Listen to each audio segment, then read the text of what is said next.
Thanks for tuning in and welcome to this week's review of Cloverfield.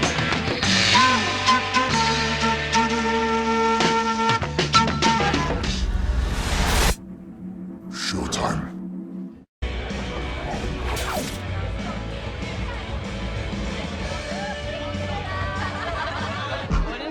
It's for Rob. Say something to him before he leaves. Rob's awesome. I'm gonna miss it. Rob, have fun in Japan. You owe me $11. How are you gonna survive without Rob? He's like your main dude. Yeah, no. Hey, how am I gonna survive without you? I don't know, I'm like your main dude. What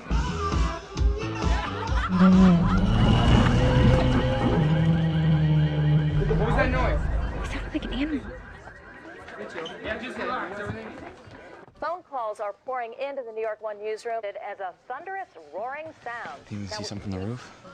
What animal sounds like that? Like shaking everywhere, man. It's like tremors. Looks like you should have left town a little bit earlier.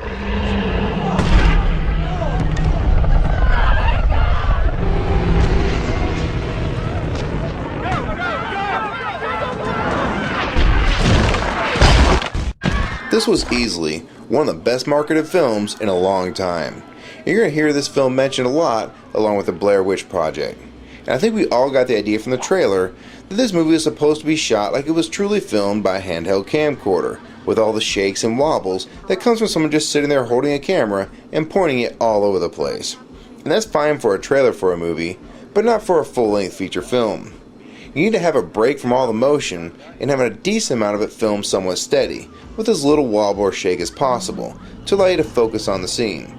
The reason the Blair Witch Project worked so well being filmed like this was because people really did believe for a little while that it could be real. This film never had that possibility, considering that we could not possibly believe for 1 second that this actually happened, a giant monster attacking New York City. We could buy 3 kids missing in the woods and their cameras being found, but not something like this. So again, this movie is totally filmed as if you gave the camera to a 5-year-old kid with ADD, or if you just had the camera dangling from a string. And this is probably the closest thing I've seen to being filmed by Kramer in the Little Kicks episode. The French guy fell off its bike. Oh man, that's precious. Why is this a problem? Well, for me, it was just too distracting. All I want to do is get some clear footage of what was going on. And normally I wouldn't spend this much time on this aspect of the film, but it's just way overdone and far too distracting. There will be some dialogue, and the camera will be pointing a girl's hand on her hip for over 5 seconds. Or he'll be filming the monster on TV and just move the camera off the monster for no reason. This just gets frustrating as a viewer. I am all for not showing the monster too much or holding off as much as possible. And 2 parts of the trailer totally sold this movie and began everyone's imagination running wild with thoughts on what this would be like as a full feature film. First was a huge explosion in New York City. The second being the Statue of Liberty's head flying towards a cameraman. Now that was pretty sweet, and those 2 shots alone made people go crazy for the possibility of a great new monster movie. Now this doesn't mean this film doesn't have its strong points if you can get over how it was shot. The cast was pretty good, and the dialogue was actually believable for the most part. Now you did get the feeling these people knew each other and developed good chemistry between them. When you see this movie, you'll be very bored for the first 20 or so minutes of the film. It's meant to play out as literally taking someone's daily camcorder footage and watching it. So there's a lot of stuff like walking down the street or getting on a train, and it's about as exciting as watching someone shop for groceries. It's very mundane footage for the first act of the film. This doesn't really hurt the film, and it's nice to see someone direct a film like this and try to make it as believable as possible.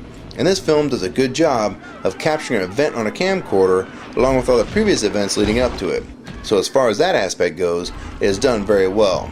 Now the big problem for me is I really don't think many movies can be filmed like this and be very enjoyable to watch.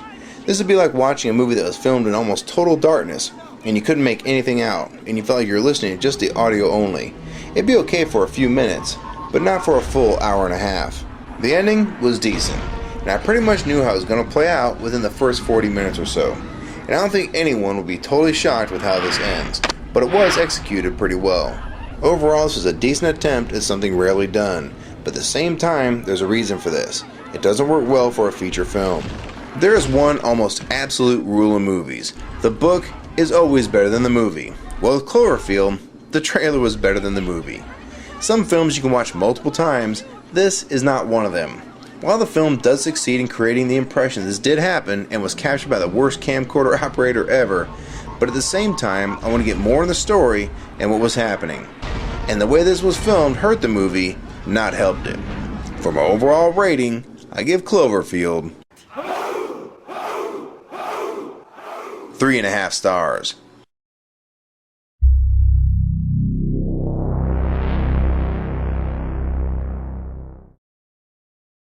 A little bit, right?